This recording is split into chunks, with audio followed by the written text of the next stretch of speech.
Helping hands foundation और seed organisation USA की जानिब से आज टोली चौकी हकीमपेट में गरीब आवाम के लिए मस्जिद इब्राहिम में खादरी क्लिनिक का इफ्तिताह अंजाम दिया गया।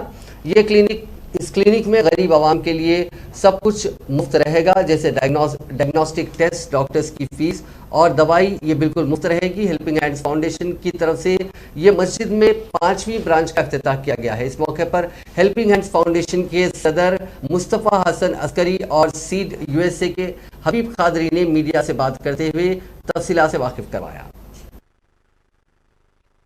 अस्सलामु अलैकुम रहमतुल्लाहि व बरकातुहू। नहमदुहु व नुसल्ली अला रसूलिल करीम। I'm very glad to be here on this occasion of opening of Khadri Clinic. This is the 5th clinic that has been opened with the patronage of Helping Hand Foundation. काफ़ी डिटेल्ड सर्वे में ये पता चला कि ये सारे area में हकीमपेट का जो काफ़ी बड़ा स्लम है, इसमें फ्री क्लिनिक्स नहीं है।